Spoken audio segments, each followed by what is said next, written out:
ओम श्री परमात्मा नमः। मैं प्रोफेसर हृदय अवस्थी अपने परम पूज्य गुरु जी प्रातः स्मरणीय वेद मूर्ति तपोनिष्ठ गीता उपनिषद पुराण और धर्मशास्त्र के विशेषज्ञ प्रोफेसर पंडित भगवत शरण शुक्ल जी के साथ में आप सभी का अवस्थी आयुर्वेद एनाटॉमी योग एंड स्पिरिचुअलिटी चैनल पर हार्दिक स्वागत करता हूँ। गुरु जी हम लोगों को सांख्य कारिका की 17वीं कारिका का सरल शब्दों में अर्थ समझाने जा रहे हैं। तो चलिए समझते हैं गुरु जी से। नमोस्तुनंताय सहस्रमूर्तये सहस्रपादाक्षिशिरोरुबाहवे सहस्रनाम्ने पुरुषाय शाश्वते सहस्रकोटियुगधारिणे नमः। कृष्णाय वासुदेवाय हरये परमात्मने प्रणतक्लेशनाशाय गोविंदाय नमः। इस चैनल से संबद्ध सभी विद्वद्गण, सभी जिज्ञासु छात्रगण, सहृदय सज्जन वृंद एवं इस चैनल के संस्थापक तथा प्रबंधक आचार्य हरिहृदय अवस्थी जी, आप सभी का सांख्य शास्त्र के इस विचार परंपरा में स्वागत है। संप्रति हम लोग 18वीं कारिका के विषय में विचार कर रहे हैं, जिसमें पुरुष के विषय में चर्चा हो रही है। अभी तक जितने विचार हुए हैं वे सभी विचार प्रकृति, महातत्व, अहंतत्व, पंच तन्मात्राएं, एकादश इंद्रिय और उसके साथ साथ प्रकृति के जो कार्य हैं, आदि के जो कार्य हैं, उनके जो साधन है, वही धर्म है, इन सब विषयों की चर्चा हुई है। परंतु पुरुष का स्वरूप क्या है, पुरुष कैसे सिद्ध होता है, पुरुष के कार्य क्या है, क्या स्थिति है, इस पर अभी तक विचार नहीं हुआ।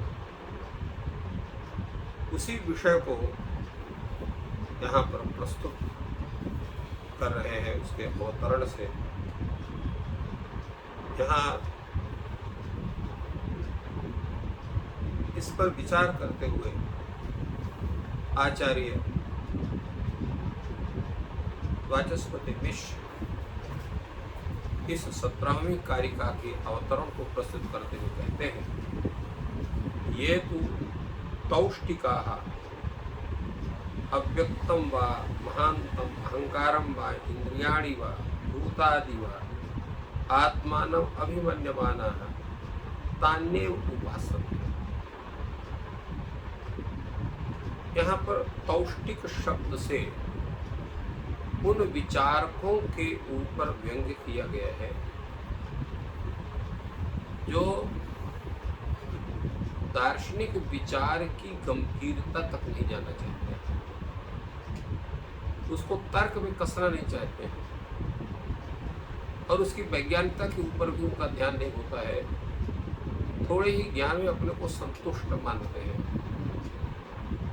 ऐसे लोगों को यहाँ पर तौष्टिक शब्द से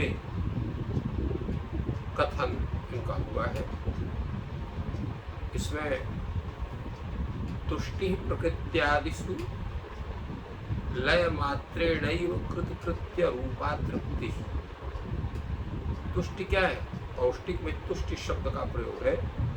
उसमें तुष्टि है प्रकृत्यादि जो है उनका लय मात्रा के द्वारा जो कृतकृत्यता रूपी तृप्ति है वही, और केवल उतना ही जिनका प्रयोजन है वो तौष्टिक है।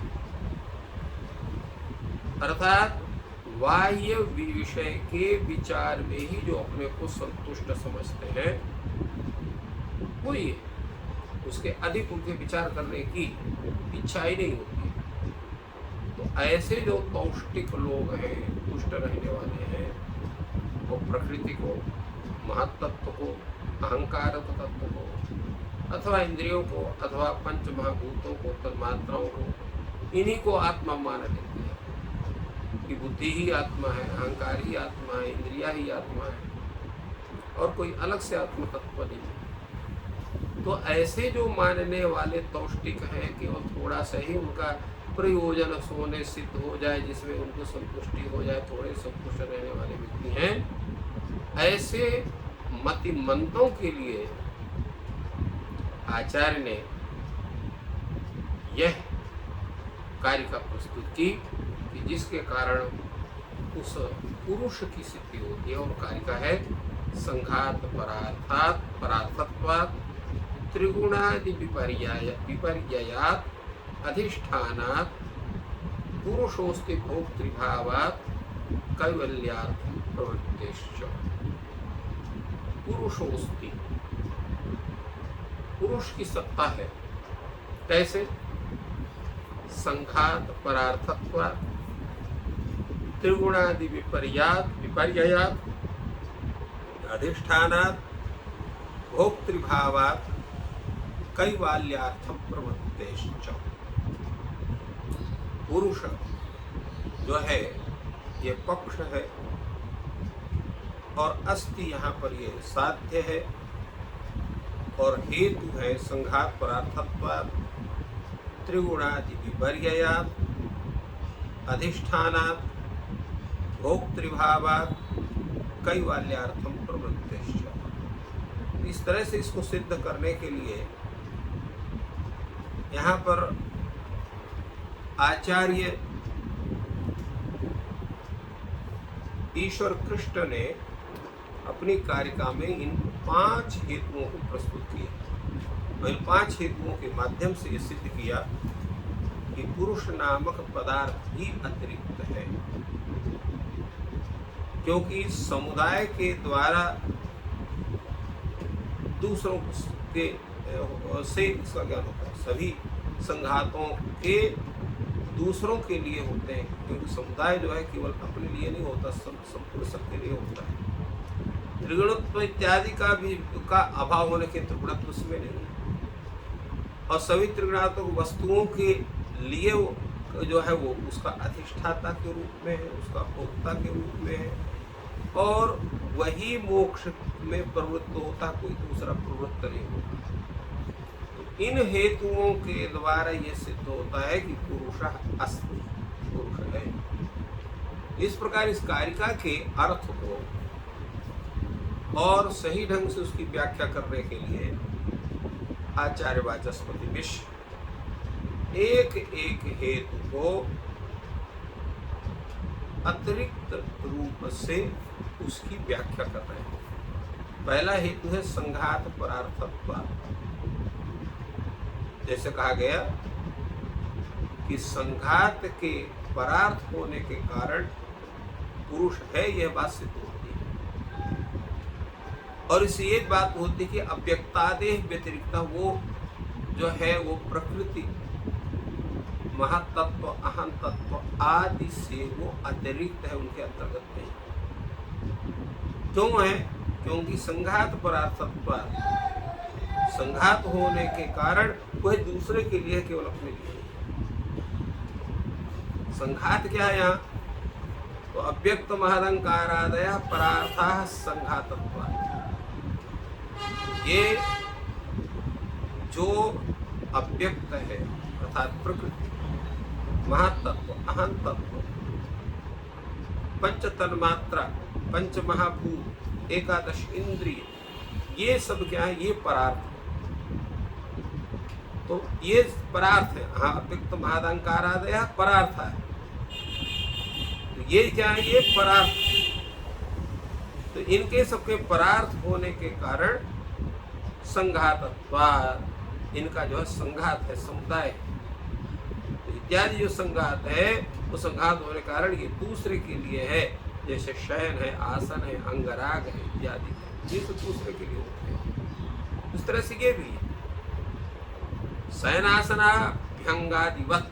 ये शयन, आसन, अभ्यंग, शयन अपने लिए नहीं करता है, आसन अपने लिए नहीं होता, अभ्यंग आदि अपने लिए नहीं होते, दूसरे के लिए होते हैं। वैसे भी अपत्यंग करा दिया के इत्यादि के होने से ये जो इतने संघात है परार्थ होने से किसके लिए है? वो परार्थ कौन है जिसके लिए है? वो तो वही पुरुष है, उसी के लिए अव्यक्तादि अहंकार आदि होते हैं।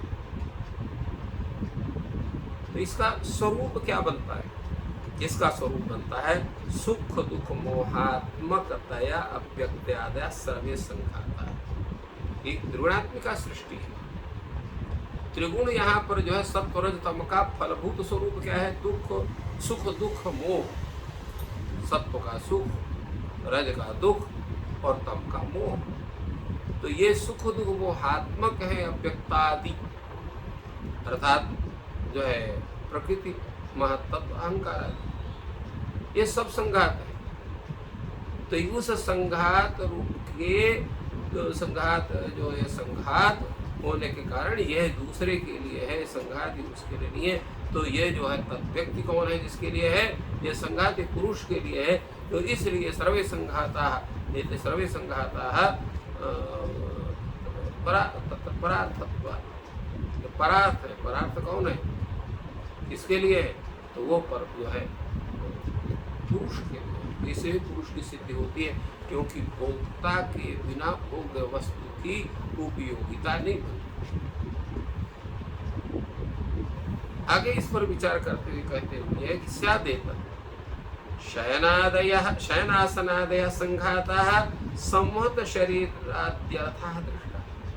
जैसे शयन है, आसन है, अंगराग आदि है, वस्त्र आदि है, इनका जो ये संघात है, समुदाय है, किस लिए? संहत शरीराद्यर्थः दृष्टा। ये संघात जो है ये किसके लिए है? ये तो ये जो संघात ये है, इनका शयनासन इत्यादि संघात, शरीर इत्यादि, ये संघात के लिए देखे जाते हैं।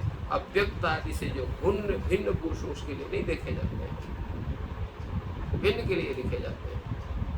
दृष्टा तो संघाता शरीराद्यर्थः दृष्टा, अर्थात शरीर को सजाया जाता है, शरीर की व्यवस्था उस तरह से होती है।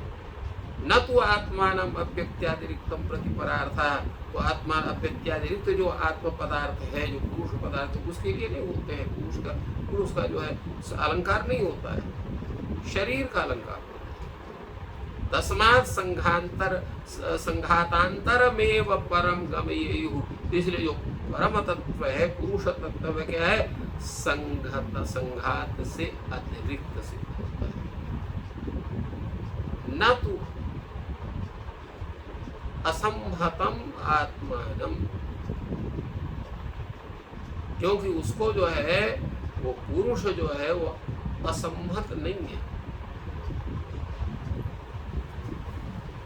इससे ज्ञात होता है कि पुरुष जो है वो असंहत नहीं है।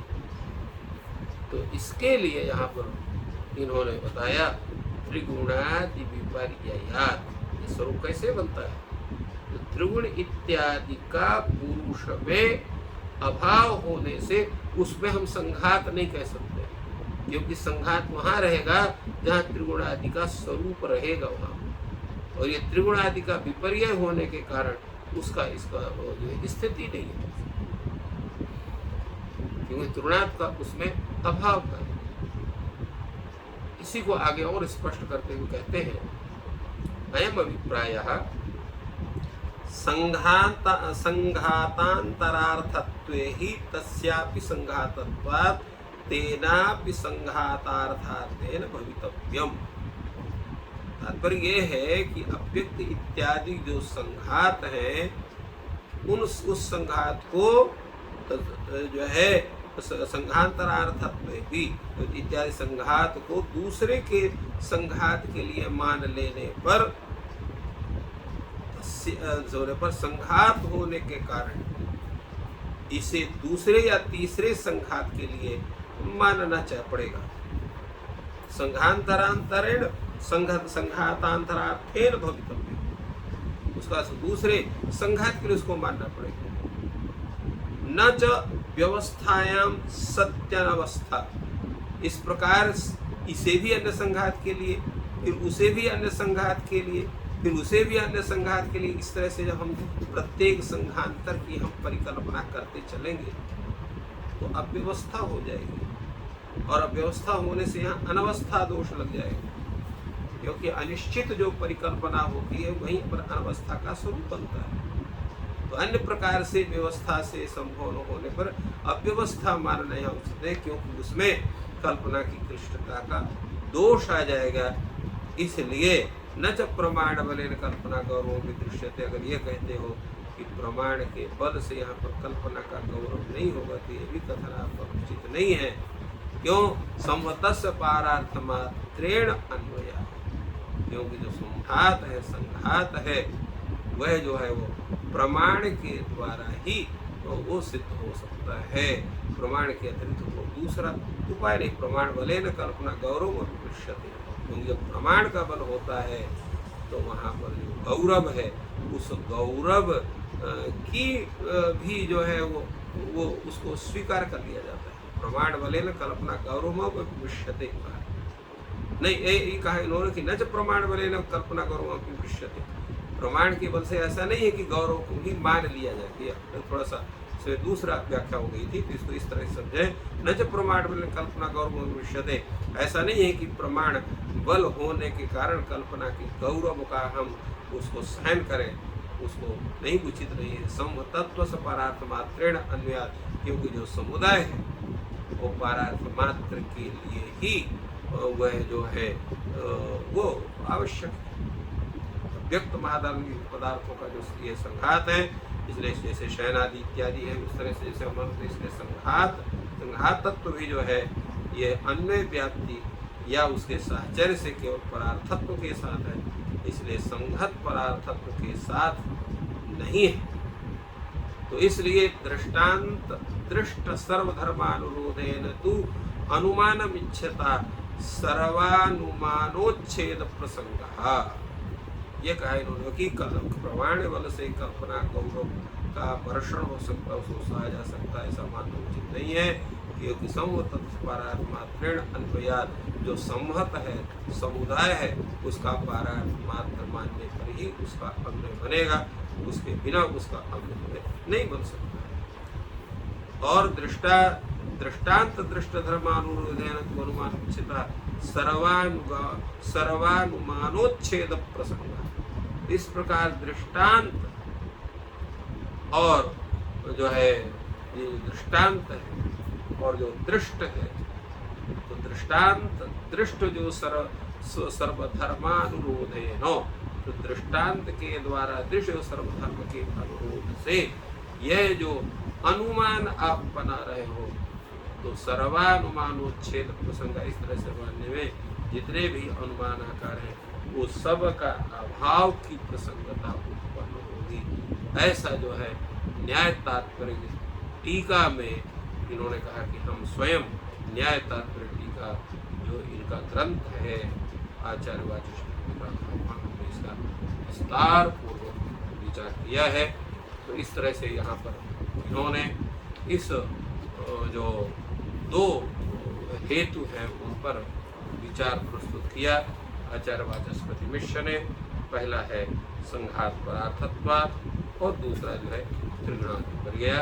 इसके अनंतर अन्य जो हेतु पर हम पश्चात चर्चा करेंगे। तो इस प्रकार गुरु जी ने सत्रहवीं कार्य का जिसमें पुरुष से संबंधित चर्चा है को सरल शब्दों में समझाया। ईश्वर आपकी सहायता करें। आपका धन्यवाद।